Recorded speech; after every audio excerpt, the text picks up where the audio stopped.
I ran to the doors of the room and began pushing a table. At that point, I heard a deep man's voice yelling from the hallway, "The shooter."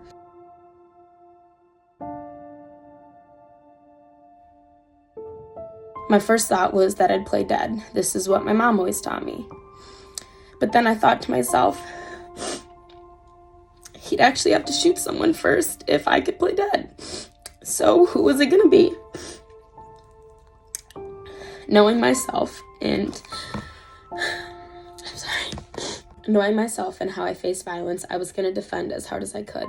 My mom would have hated me for that, to defend and fight back instead of thinking extremely tactically.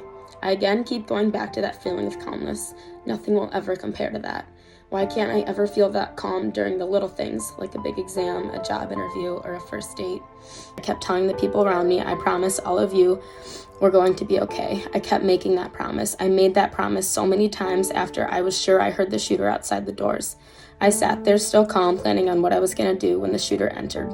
I had that feeling of calmness that I will never be able to, explain that to anyone. And I've never really thought that if that situation were to actually happen to me, I would be able to be that calm, but somehow I was. And my dad was in the Twin Towers. He was in 9/11 and he made it out.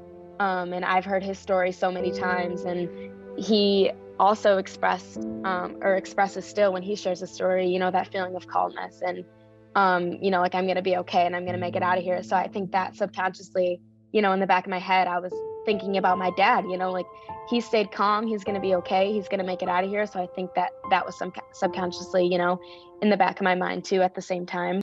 Flashlights appeared on the wall in front of us. A man turned the corner and his flashlight hit our faces. I got kids. I got some. I have 7. Another cop appeared around the corner. I got 7, they kept saying. He was stern, but he was scared. I just know it. The other cop yelled, "Put your hands in the air," while his other guy said, "It's okay. You're all going to be okay. We're all going to get you guys out of here." Even a few hours after it all happened, in the morning after it happened, it still didn't really feel real. It felt like it was all kind of a dream and it didn't really happen. But, once I could actually put pen to paper, that was when I was kind of like, wow, this actually happened. I decided to put it on TikTok, and I honestly didn't really expect for it to blow up. I posted it like right before I went to bed that night, and I woke up and to an immense amount of messages from people literally all over the world, and I was just shocked. I knew it was them, so I immediately picked up. I was happy to hear the voices, but something tells me they were even more relieved. I stayed on the phone with them for the next hour, in a one-stall bathroom with the same 6 others. We laughed, we cried, we flinched at every loud noise we heard together.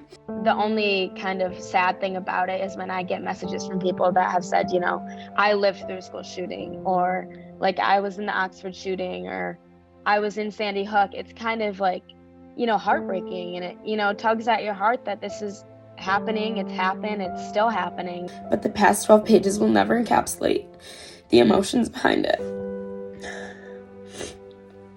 And that's okay, because there's 6 others that were physically right there with me, and thousands of others whose lives will be forever changed.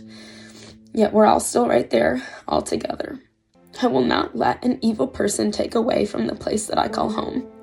I will never let the evil win.